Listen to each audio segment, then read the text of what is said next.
there's no question that the Shah leaving Iran is a tragedy, a personal tragedy for him, a tragedy for the people of Iran who now are suffering repression much greater than they had before, who have 4 million at least unemployed and runaway inflation under a government that is not really a government, it's really a mob.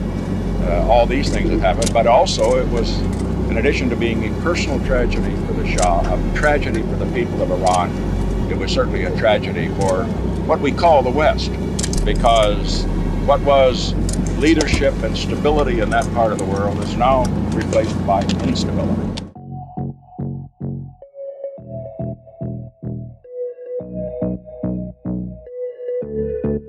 It's Tuesday, January 13th, 2026, and welcome back to Goodfellows, a Hoover Institution broadcast examining history, economics, and geopolitics. I'm Bill Whalen. I'm a distinguished policy fellow here at the Hoover Institution. I'll be moderating a conversation today featuring three of my colleagues we like to call the Goodfellows. I'm referring, of course, to the historian Sir Neil Ferguson, the economist John Cochrane, and former Presidential National Security Advisor Lieutenant General H.R. McMaster.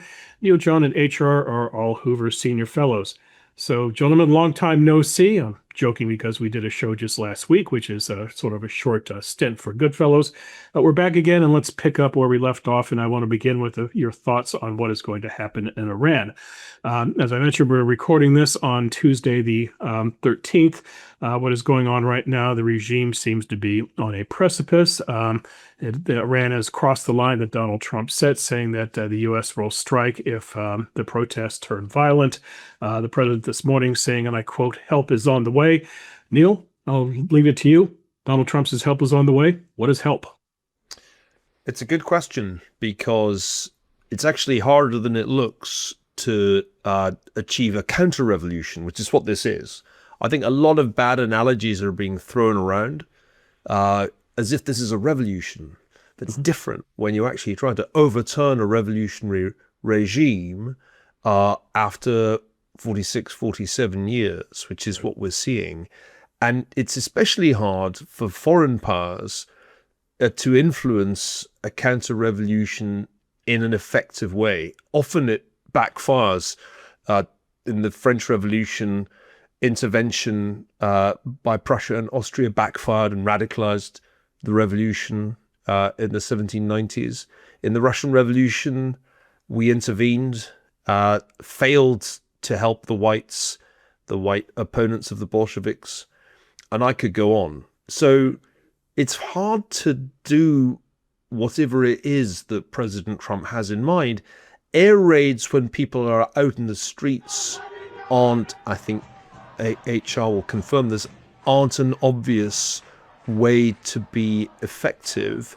However, let me just add one important caveat. What we saw in Venezuela is that the United States has formidable capabilities that didn't previously have when it comes to covert operations and what we'll loosely call cyber or just electronic warfare. What the administration could do is in that area where the command and control system that the Iranian regime has is still very much intact. They've been able to shut down the internet, cut off the country from telephonic communication for days, and on that basis commit mass murder. I think the United States and Israel have capabilities to disrupt that regime command and control system, and that would be impactful. And I hope it is going to happen, or indeed has already happened. HR? Yeah, I think the way to think about this is exactly as Neil has suggested: is what can you do to weaken the regime, but also what can you do to help the opposition cohere and communicate. So, in addition to disrupting the communications of the Islamic Revolutionary Guards Corps, about 150,000 strong there, and these sort of brown shirt brigades of the Basij. With electromagnetic warfare and cyber warfare, as Neil suggested, you should also turn on, the internet for Iranians to help them communicate with one another. Because really, I think what you want to achieve is about 4 or 5 different kind of objectives. I think what you want to do is weaken the regime further. You can do that through electronic and cyber means, as well as maybe some direct strikes. Why is the ROGC headquarters still standing? For example, and You could go after some of these senior commanders, which Israeli and U.S. intelligence has tracked, with a very high degree of fidelity. And also you could weaken them further by cutting off their cash flow even more tightly. Some of the interdictions of shadow fleet vessels and that sort of thing, as well as actions you can take in cyberspace, to cut off the cash flow to the regime. So weaken the regime, objective number one, through a broad variety of means and options you could bring to the president. And then you want to divide the elites. You don't want the elites to cohere here. You want to splinter them. And so you have to have you're gonna have to have a form of transitional justice if this regime collapses because of how many of its own people it's murdered and tortured and imprisoned. But some of those elites should know that maybe they can survive the counter-revolution, as Neil said, and there should be efforts to reach out to them, much like we did to the Chavista, leadership in Venezuela. Is the opposition coherent? What can you do to help the opposition cohere? And you've seen Mr. Pahlavi, reach out as maybe a figure that can bring these groups together. Because these groups have different ethnicities. You have really white collar people who are fed up, who are in the streets now. You have blue collar people who are in the streets. You have people who want more social freedom. How do you help them cohere? And then finally, international pressure is kind of important here, and this is why I think President Trump's statements are helpful. And so there's quite a bit that can be done as well. That from an intelligence perspective, a clandestine perspective, and I'm sure some of that is going on already. So let me just add, there is things we could do. I think you guys pointed to them. Oil tankers. We know how to stop oil tankers. And, Iran sends oil out and uses the cash to buy stuff. And we could what we've shown with Venezuela is we could stop that oil. Sanctions actually are working in this case. It's important. There are two armies in Iran. One is the IRGC and the other is the regular army. And it's the IRGC that is under the regime's control, and they're very ideologically committed. That's the one you need to fight. And the regular army might be the one that turns, but that's important to remember. Now, Israel was ready to go after the IRGC, and we stopped them. They had a list of about 1,000 targets, according to the Wall Street Journal today. And why do they still have airplanes, bases, tanks, and so forth is a good question. So there are things, and you guys have those. If the goal is topple the regime. Now, this brings us to inevitably the larger question, because, we got everything going on with Iran, Venezuela, maybe Cuba coming next. And the U.S. seems to, do we want to implode these regimes? Or do we want to support them and get them to do our way of doing things, which is where we seem to be going in Venezuela? And we seem to be very good at getting the ball down to the opponent's 5-yard line and then calling a timeout because, the touchdown party looks like it's a bit chaotic. I put it as kind of a question for my historian colleagues here. Neil alluded to some examples. When a regime implodes, when does it work out well and when does it not work out well? Is it a good idea it's kind of strange that these things we've wished for 60, 70 years, like the implosion of Cuba, and then it's coming in the chatter you hear out of the administration, I better send them some oil because it would be chaotic if they imploded. Really? you finally get what you wish for and you want to say no, but it is important that it work out well and not well. And it's not clear that American direct intervention is a good idea. So how do you nudge things so it comes out our way? A lot of it has to do with organization, John, organization of the opposition. And what happens is, these authoritarian regimes, they're very good at demobilizing groups, right? Exactly.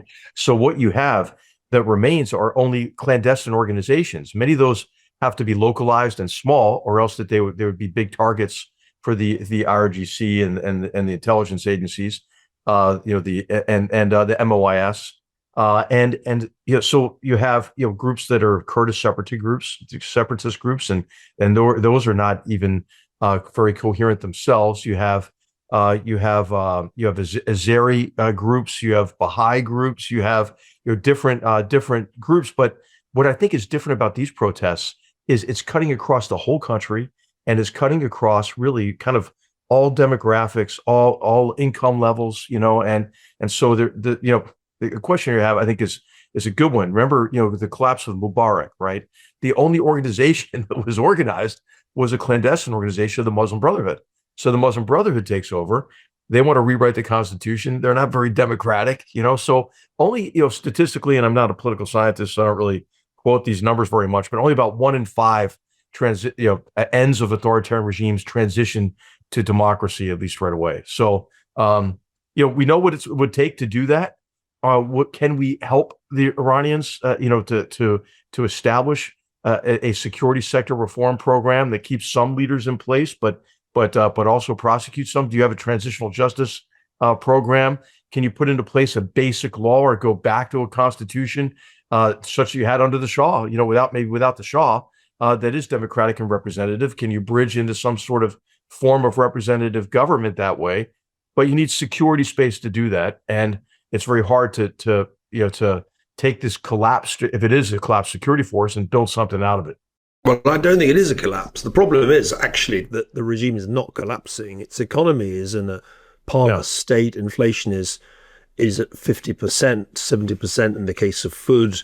There are all kinds of problems, but the regime's repressive apparatus, which HR's already talked about, not only IRGC, but other agencies, which are very numerous, show no signs of having cracked. And the news that we've received in the last 24 hours is an extremely dispiriting litany of video footage of body bags. And I think the estimates now, which we won't know for a long time, Neil, what I'm hearing is 4,000 killed, 10,000 arrested.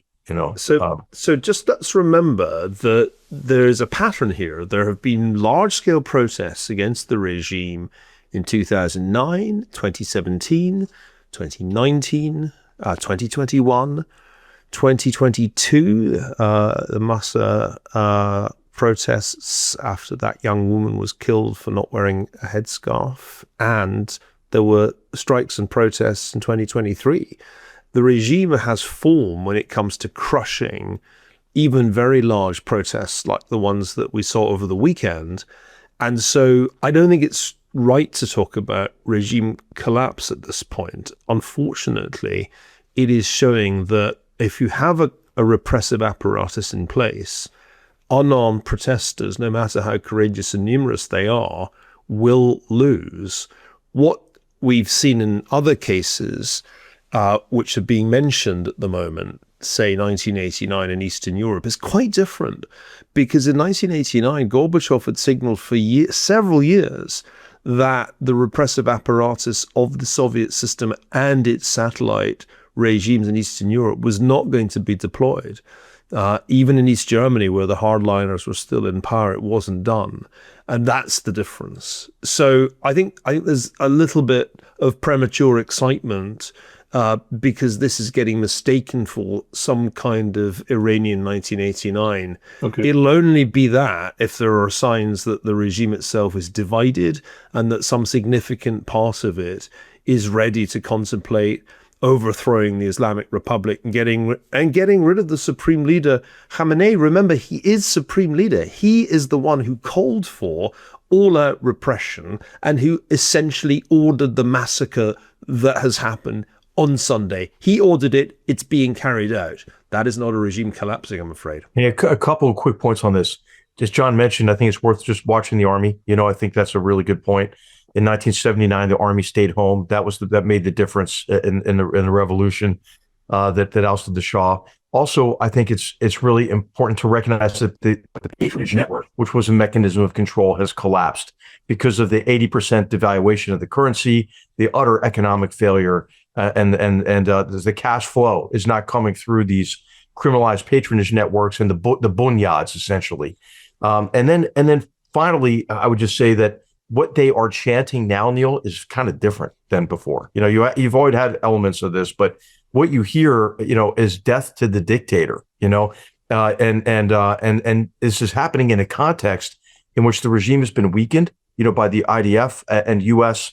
strikes, because now the regime's seen as they're not strong. They can't even defend against that, and the proxy network. The the Iranian terrorist network in the region is decimated, and decapitated. So Iran is in a really weak position.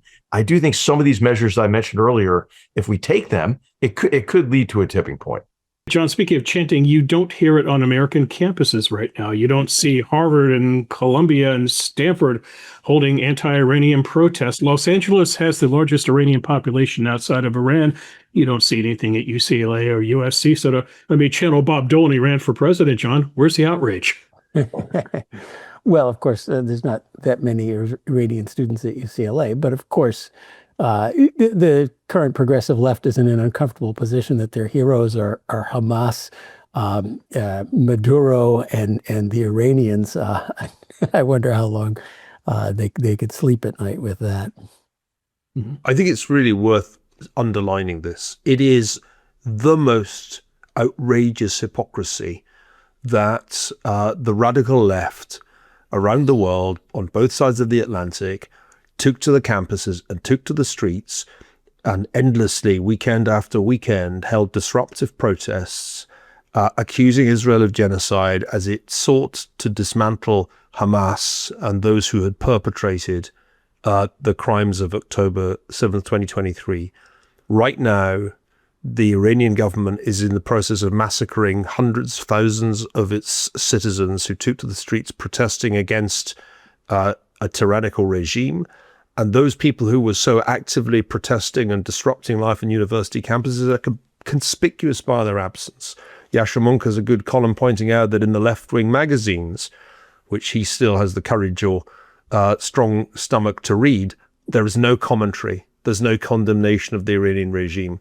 If this doesn't expose the utter bankruptcy of the left in the West today, I don't know what more could.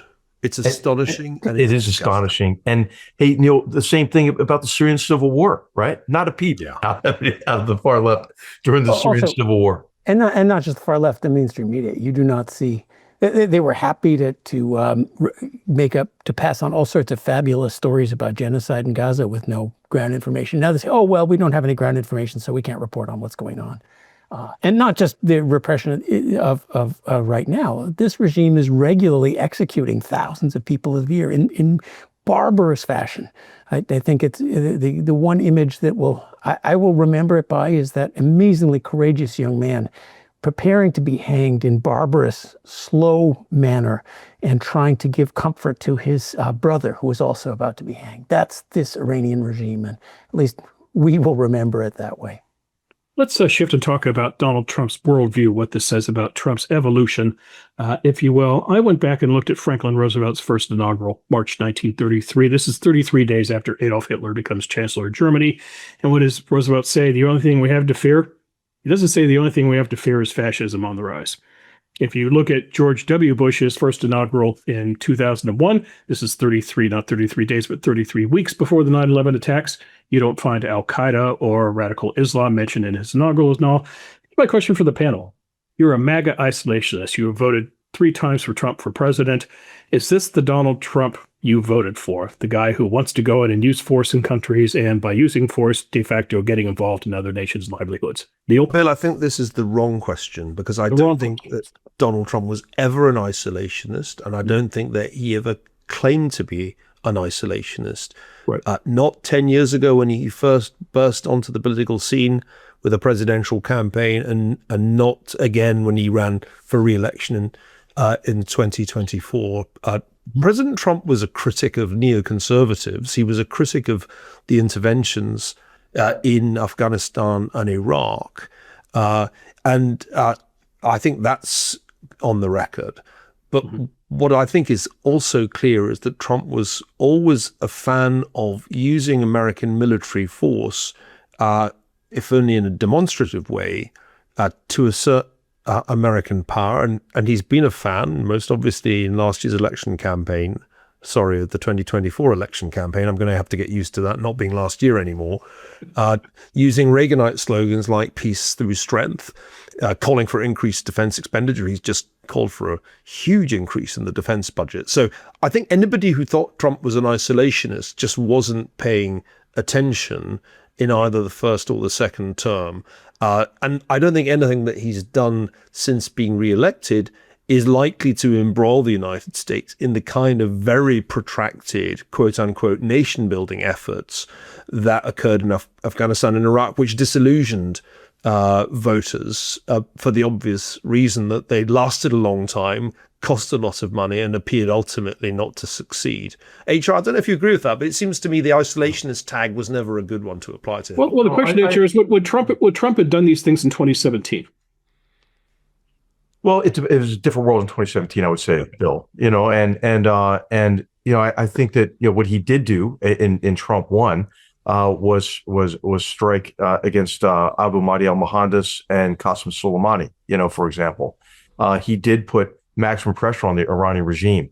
President Trump, though, I agree with Neil. But the other thing we should recognize about him, he doesn't use force capriciously. I think some people are concerned now, because of the success of the airstrikes against the deep buried Iranian nuclear facilities, and then the success of the Maduro raid, that he thinks this is now like the easy button. That's really not the way he is. What he prefers to do is to get a deal. And if you look at the use of force in each of these cases, he tried really hard to get a deal first, and it was the intransigence of the other party that led him to take more decisive action, or to employ the military force.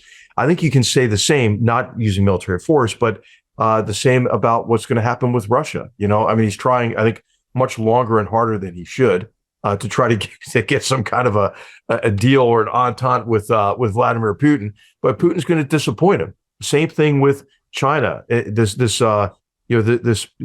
trade deal is going to be illusory. He's not going to get it, and so you're going to see a kind of a return to a more competitive approach from an economic perspective with China. But also, our colleague Matt Pottinger several months ago wrote an excellent essay for our Hoover blog, saying exactly what Neil said. Hey, President Trump is a heck of a lot less isolationist than a lot of the people in the administration, and I think what he recognizes and understands fundamentally is that challenges to our security that develop abroad can only be dealt with at an exorbitant cost once they reach our shores.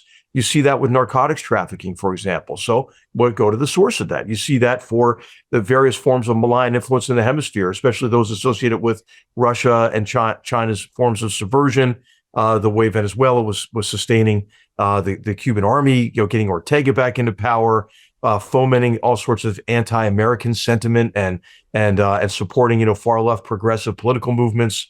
So he understands that. When we would talk about Iran, he would say, General, what? Every time I see a problem in the Middle East, there's Iran. I was like, yeah, that's right. And so he really gets it and got it on Iran in Trump 1, put unprecedented economic pressure on the regime. And of course, now Iran is trying, I think it'll be futile this time to try to get negotiations going again. And what they're going to try to get is like some form of sanctions relief. So, and hope that Donald Trump will get them up off the mat, like Barack Obama got them up off the mat in 2015. Because remember, they were in a very dire economic situation in 2015 too, when we started the Iran nuclear deal negotiations, alleviated sanctions, flew plane loads of cash, into Tehran to give to them. So I don't think Donald Trump's going to fall for it. Let me, I think an average Trump supporter might be surprised that Trump paid so much attention to the rest of the world. But given that he does, I don't think it's that much surprise. Remember what we are not doing. Trump said no forever wars. We're not doing wars. And the sort of level of war we're actually doing, presidents have sent various missile strikes and things, even Barack Obama did it. We didn't, in Venezuela, we didn't even do a coup. Over centuries, American presidents have had coups or supported them or fomented them in Latin America. We just took out one leader and left who was in charge there. So this is not a forever war, and that's certainly what his base wanted. It's limited, very effective strikes as part of a negotiation. It does raise, the second thing that they shouldn't, you think of the average voter who voted for Trump. He is not Kamala Harris. And when we do our next counterfactual show, we should think about what the world would look like today if Kamala Harris were president. Certainly things would be very different. And I'm not sure that the MAGA bases, if they think about that, are unhappy, or the average Trump voter. It does. The other counterfactual that I'll just tee up, and we'll probably talk about it some other day. We are still living Iraq syndrome. That's why we're not doing even more forceful things military. That's why we're not encouraging even collapses of regimes, let alone us changing regimes. And is that really, are we taking the right lesson there and never again? Or like Vietnam syndrome, are we sort of overlearning a lesson? Yeah, so the counterfactual we'll debate someday is, what if we had done to Saddam Hussein what we just did to Nicolas Maduro? Or essentially what nature did to Hugo Chavez? Take out the leader, leave the Ba'ath Party in place, start negotiating. What would the world look like? I would think that Iraq would sort of look like what Syria turned into, or what Venezuela turned into, also still aligning itself with all the people we hate around the world, and maybe sort of in honor of our boss, Condi Rice, who was deeply involved in this, maybe the world wouldn't have been all roses if we had just done that. Neil, you tweeted the following back in August. You wrote, quote, "Forget Andrew Jackson and William McKinley. As I keep explaining, Trump is influenced more by Richard Nixon," the guy behind me, "than any previous president." Question, Neil, if Donald Milhouse Nixon wants to pull a Nixon goes to China, what does he do? Or is his action in Venezuela, possible action in Iran, possible action in Cuba, is that his form of Nixon goes to China? But if you look back on Richard Nixon's foreign policy, it combined a number of elements that we see again today. Tariffs were part of the Nixon economic shock of 1971. They were announced at around the same time, the same summer, in fact, when he announced he was going to go to Beijing and meet Mao Zedong and Zhou Enlai. And so what Nixon was rather good at was juggling many balls. He would simultaneously be engaged with the European leaders, trying to get them to pay more money for Europe's defense.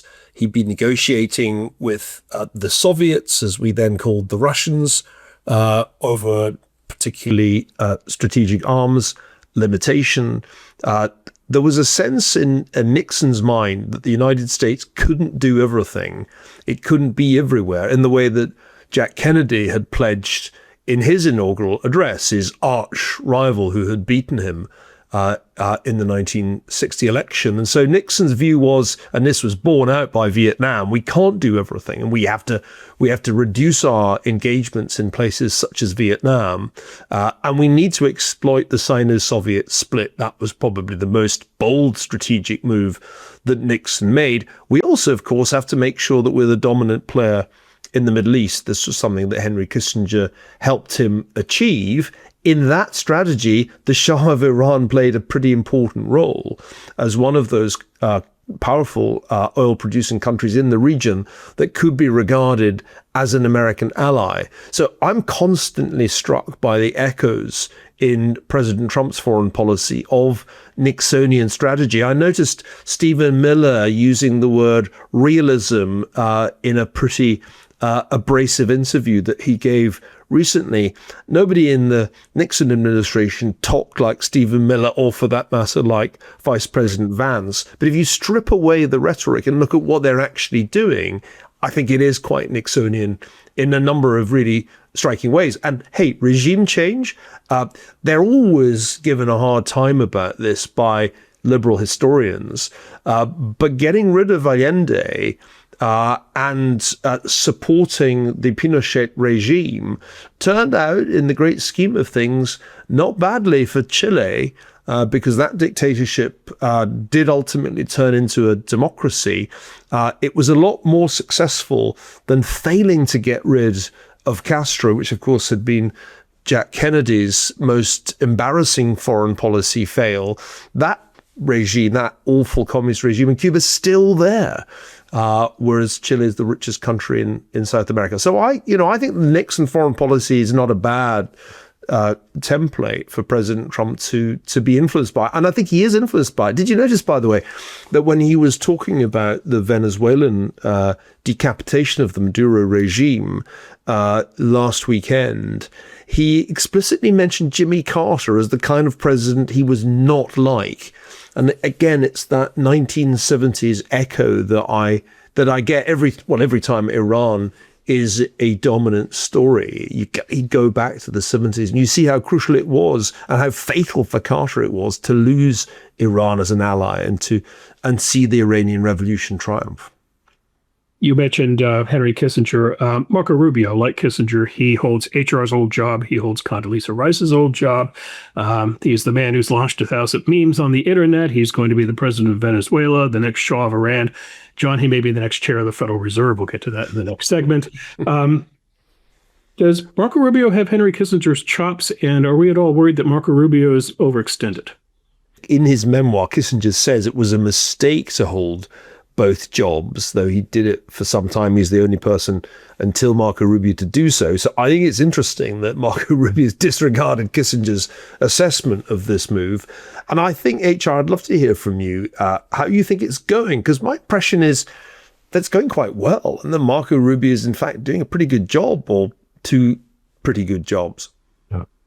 Yeah, I think, the problem is just the span of control, as Bill already alluded to, and as Henry Kissinger told both of us, Neil, that it didn't work to have both jobs, because you're running a department, you're the principal diplomat, for the president, and it's, I think, important to understand the role of the National Security Advisor. The role of the National Security Advisor is the only person in the national security and foreign policy establishment who has the president as his or her only client. I think you have to be able to do 5 tasks for the president on a continuous basis, and proximity matters. You've got to be, with the president in the West Wing, not travel that frequently to do those. The first is to staff the president, to ensure the president's ready for any engagements on foreign policy. The second is to, is to run a process that gives the president best information and analysis, and provides the president with multiple options for these tough decisions that the president has to make. And also that process should assist with the integrated implementation of the president's policies and strategies that he approves. The third thing you have to do is communicate across all the departments and agencies. What are the president's decisions and what is his guidance? And also communicate to international audiences at times, as well as domestic audiences. If you go on like the Sunday shows or something, which I try not to do, but sometimes the heads of the departments were scarce, on Sundays. The fourth thing you do is you assist with unity of effort internationally to ensure that the president, where our interests are aligned with other world leaders, and they're working together to advance our common interests. And the fifth thing you do is you lead an organization on the NSC staff that provides all of this for the president and is part of that process. And I don't think you can do that remotely, Neil, and so whereas the president is demonstrating what I saw him do, which is he has the ability to make tough decisions. What's really critical then is the follow-up and the integration of all elements of national power and efforts of like-minded partners to continue to progress, to maintain the initiative, and progress toward clearly defined goals and objectives. I think that's probably what's missing at this stage is a staff and a national security advisor who can provide that for President Trump. So let me opine on both of these issues. Back to the Nixon analogy. Nixon's foreign policy wasn't a huge success. I mean, basically, he declared a fake end to the Vietnam War, and then it took 2 years for that to completely fall apart, and we lost the Vietnam War. His overture to China was part of cleaving Russia from China and putting China on our side, sort of a brilliant chess move in that we got 2 big communist dictatorships and we'll cleave in between them. I can't think of what the analogy for that move would be right now. Who do we want on our side to fight against the other one? Do we want to, team up with Putin against China? Do we want to team up against China against Putin? Neither of those seems like a useful analogy, but maybe you had something else in mind. As far as the Rubio question, he does seem to be the architect of what's going on and remarkably successful at getting these things to go so far successfully. For example, the decision not to topple the regime just to grab Maduro seems to have been his, and for reasons we can debate, but pretty clear reasons. Now, HR, I read your book, and I'm going to sound like Patton here. I read your book, and you didn't convince me on how important it was to have a separate NSC and State Department, because you and Mattis and and tell us that we're at each other's throats the whole time, in part for not really clear whose job was what, and who was in charge and who was subservient. And this is the problem of our government's tendency when something isn't working, we just add other parallel agencies. We don't really make it clear who's in charge of what and let them sort of compete at it. So certainly that interagency process needs to be streamlined. I mean, they were complaining that you were out there talking to foreign leaders and you were supposed to be talking to the president, and you had every reason to be talking to foreign leaders, and you were complaining about all the terrible things they were doing to you. So we don't seem to have a well-oiled machinery of. Well, I get it. So the question, I guess, John, is like, would it have been better without that function of national security advisor? I think it would have been disastrous, because what you would have had is really some heads of departments and agencies who had thought the president was a danger to be contained, and so his policies, which I think were the right ones, in 2017 to 2018, would not have been implemented. So you need somebody. That's his fault for appointments and for not holding. In a world where he appoints people who are more loyal to him, and also there isn't a competing agency, then the Secretary of State has to stay closer to the president, right? Yeah, but and Neil, maybe you can comment on this. One of the things Dr. Kissinger said to me, he said, "You can never allow the State Department to control U.S. foreign policy." and I think that he's right about that. But hey, I will comment quickly. Rubio is very, very Secretary Rubio, very capable. I had a chance to work with him, and we worked with his staff in 2017 to implement President Trump's 2017 Venezuela policy, put into place a 180-degree shift in Cuba policy, and his knowledge of the hemisphere is comprehensive, and his contacts across the hemisphere. He knows everybody, and so and he's articulate. He's extremely bright and intelligent, and anyway, and he knows how government works. And so I think. I think we're very fortunate to have him there at this moment. I don't mean to damage him by giving him such an enthusiastic endorsement. But Neil, any comments on on the NSC and National Security Council staff? I think it's a feature, not a bug, that there's interagency conflict. It's a feature of every administration I've studied. And I think each administration tries to find a way of resolving those conflicts. And that nearly always ends up being the NSC or some variant if you go back further than Johnson. My sense is that that's not a surprising feature of the current administration, and we shouldn't expect a well-oiled machine. That's not how the US government is set up. It's set up to have conflict, not only through the separation of powers, but also in the way that power is distributed between the different parts of the executive branch.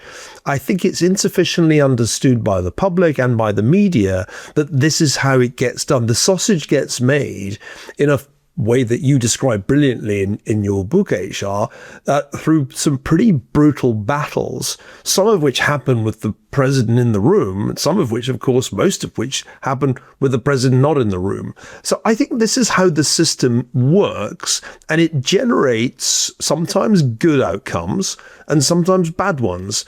The worst one in modern times was the escalation in Vietnam, which began really with Kennedy and then was taken to its disastrous extreme by Lyndon Johnson. And John, before you dish out the standard criticisms of Nixon, remember, he was handed the biggest mess in US foreign policy history. And he and Kissinger had to figure out a way of extracting the United States at an acceptable, a tolerable cost from that mess, and to do it at a time when the Soviet Union was catching up in terms of its nuclear arsenal. And I think the exploitation of the Sino-Soviet split was a pretty effective way of achieving at least some of those goals. You then look at other administrations, both before and after, to try and arrive at some kind of meaningful comparison. And you'd have to give very high marks to Reagan and Bush Sr.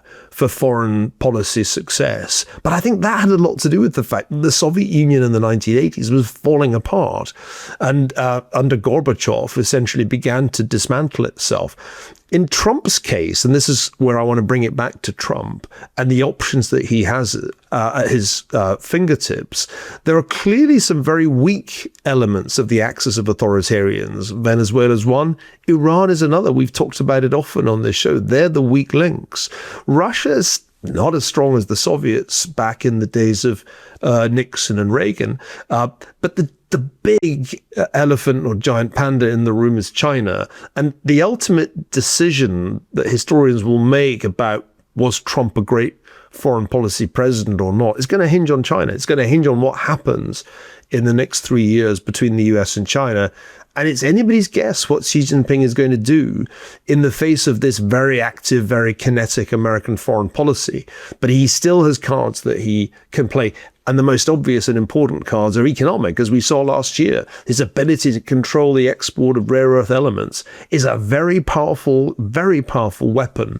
And he's already shown just how powerful it is. So that's, I think, what we have to watch. It's too early to say this is going to be 1989. This is going to be like Bush Senior, because I think it all depends on China.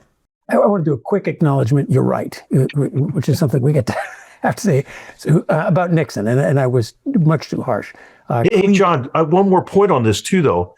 We have to remember that the collapse of South Vietnam was really precipitated by Congress ending all support for the South Vietnamese armed forces, and it was a massive conventional offensive, that toppled the government and led to the horrors that we saw after after the North Vietnamese prevailed. So I want to say you're both right, which we have to allow time for here. In the sense that I didn't have an alternative plan that would have worked better. Cleaving Russia from China was obviously a brilliant masterstroke. And you're also right. If we're going to turn our attention to South America, it's awfully nice to have a Secretary of State who knows the place, speaks Spanish. American standard school curriculum doesn't even mention where South America is and nothing about its history. So having someone around there who knows where the place is, if we're going to focus on this hemisphere, is wonderful. So, hey, that was my concentration when I was a cadet at West Point, was Latin American studies. And I was an exchange cadet at the Peruvian Military Academy, because what was going on at that time? El Salvador, Nicaragua. So I thought I was going to spend my career mainly, in Latin America. Well, didn't turn out to be the case. All right, gentlemen, I must intervene. It's time to move on to the next segment, and it's return to something we like to do on the show. We call it Big Deal, Little Deal, or No Deal at All. John Cochran, I'm going to start with you. The Federal Reserve reports over the weekend the Justice Department has launched a criminal investigation into Federal Reserve Chair Jerome Powell, supposedly over building renovation projects. There are a lot of moving parts here. Powell's term ends in May. Can his successor get confirmed without Trump backing off of this? Will Powell stay on as Federal Reserve governor? What does it say about the future independence of the Fed? John, big deal, little deal, or no deal at all? Medium deal. Medium deal. All my fellow economists are up in a tizzy about Fed independence. Our Fed reads the election returns, as the saying goes, and slowly goes where politics wants it to go. I mean, that's why it got involved in climate change. I think it's a bigger deal is sort of how these negotiations go. And it reveals some big questions about how Trump administration is going. Is his negotiating tactic just sort of random bullying, or is he a game theorist? A game theorist thinks about how does the opposition react. The sort of random bully and then you kind of give in tactic sometimes works and sometimes doesn't. And I say that because Powell has an option. Does he stay on as Federal Reserve board member after he is no longer chairman? Now, the natural thing to do is once you're not chairman, you go give speeches for hundreds of thousands of dollars and enjoy your life. Mm-hmm. But by resigning, he would give Trump another appointment. So this may very well backfire on Trump. There's no way he's going to put Powell in jail over a billion-dollar cost overrun. $1 billion is jump change cost overruns. The jails would be full if that's what we did. But he could well create Powell staying on the Fed and a powerful voice to resist Trump. The Fed's hackles are up. They are, if anything, going to keep interest rates high just to show Trump how independent they are. So as far as game theory, this doesn't seem like a smart one. It also raises the question of How do you understand the administration's movement? Is it internal people do things to try to please the boss and surprise the boss, or is the boss telling them what to do? And we've seen both of these things play out. For example, the raid on the Hyundai plant in Georgia was clearly the underlings doing something to please the boss, and the boss did not like it at all.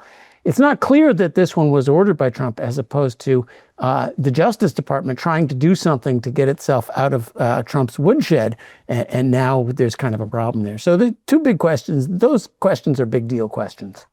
All right. HR, I turn your attention now to Greenland.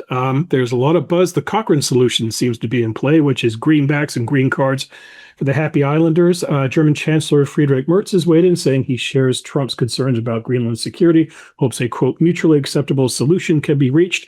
HR, is Greenland going to become a big deal, a little deal, or no deal at all? It's a big deal because it's related to Arctic security, and now it's a big issue in connection with the Transatlantic Alliance and the NATO alliance. So the way it's resolved is going to be really important. I think it's important to point out it's like the fifth time, right, that we've tried to acquire Greenland in some way since the 1870s. So hey, I think it's going to work out. But again, like John said, a lot of times, what the president wants to do, okay, hey, sign me up for that. Stronger defense in Greenland, stronger approach to Arctic security. But the way to do that is not to say that you have like a military option available in a territory that's that's controlled by Denmark. So I just think it's unfortunate the way it's developed, but I think it'll be resolved in a positive manner. I want to ask HR on this one because it as to the bully versus game theorist question. There's such a deal to be made in Greenland. It's so much more valuable run by the U.S. as Denmark. I'm an economist. When I see trillions of dollars on the table, I say, come on, let's scoop this up off the table. But clearly the bullying approach is just getting the Europeans' hackles up and principles. And this is our thing. This is why you need a national security advisor. I can't tell you how many times, right? The president would say, hey, why don't we do this? And I said, well, yeah, we could do that. But if your objective is this your objective? Yes. Well, let me bring you some options, and then think through, right, the long-term consequences, and the actions of others. So anyway, I think that's why, what the president wants to do, right? Hey, secure the border, deregulate and incentivize manufacturing, make supply chains more resilient, burden sharing in defense, energy security, or what he calls energy dominance. Hey, sign all of us up for all that, right? I mean, but oftentimes it's the way he goes about it, I think, diminishes really his chances of accomplishing what he wants to accomplish. I saw a very amusing internet meme the other day. It shows a map of Greenland and it has Legos surrounding it saying, come and get us. All right, Sir Neil, I turn to you for our third item, Davos. By the time we record our next show, you will have attended the World Economic Forum in Davos, Switzerland. Donald J. Trump plans to attend as well and give a speech. Is that speech going to be a big deal, a little deal, or no deal at all? Keeping in mind the Davos theme this year is a, quote, spirit of dialogue. Well, Donald Trump is one of the pantomime villains, a regular pantomime villain at the World Economic Forum. He's the globalists' worst nightmare. They love to hate him. And, I remember last year, after he'd just been re-elected, seeing a magazine cover, one of the German magazines, which had Der Imperator and Trump as the sort of emperor. So his appearances are always striking for the kind of sharp intakes of breath that greet his more provocative utterances. Trump derangement syndrome almost has its capital at Davos. Whatever Trump says, there'll be kind of tut-tuts. But what those tut-tuts will conceal is how deeply confusing the Europeans find the world right now. Notice, there hasn't been a unanimous European condemnation of President Trump's assertion of his claim on Greenland. Nobody, in fact, echoed the Danish prime minister's argument that this posed an existential threat to NATO. Why? Because the Europeans still need the United States for their own security and to assist in the defense of Ukraine against Russia. The Europeans really don't feel comfortable about the extraction of Nicolas Maduro because they can't help feeling that it's somehow against international law, which, by the way, I don't think is right. But that's their sort of instinct. And so the European leaders couldn't really find words. They didn't want to appear to condemn what President Trump did because they'd already condemned what Maduro was doing. So they were tied in a knot on that issue. And we've already talked a little bit about how the left in Europe feels uneasy about President Trump's full-throated support for the demonstrators in Iran. So the tut-tutting and the kind of hissing of Trump conceals the deep confusion of the European elites that I expect to be confronted by when I go for my sins to Davos next week. All right, gentlemen, I'm going to have to leave it there for this week, but we're going to end the show on a melancholy note, and that is the passing of Bob Weir, guitarist, vocalist, storyteller, and founding member of the Grateful Dead. Our Goodfellows audience knows, in addition to being our resident optimist, General McMaster is also our resident deadhead. So, HR, your thoughts on your friend Bobby? Well, hey, Bobby Weir began, his career right here in Palo Alto, and he brought joy and a celebration of common humanity to countless people around the world. So fare thee well, Bob Weir. Okay. And that's it for this episode of Goodfellows. We'll be back in late January. Our guest is going to be the economist and public thinker Tyler Cowen. You don't want to miss that. Hopefully Neil will be back from Switzerland with a report on what he saw at Davos. Always a good way to follow us is to subscribe to our show. That way you don't miss us. Also sign up for the Hoover Daily Report. Every time Neil, John, and HR on the news, you will get it in your inbox. For the Goodfellows for the Hoover Institution, on behalf of our Goodfellows, Sir Neil Ferguson, John Cochran, HR McMaster, thanks for watching. We'll see you next time. Till then, take care. Fare thee well now, let your life proceed by its own design. Nothing to tell now, let the words be yours.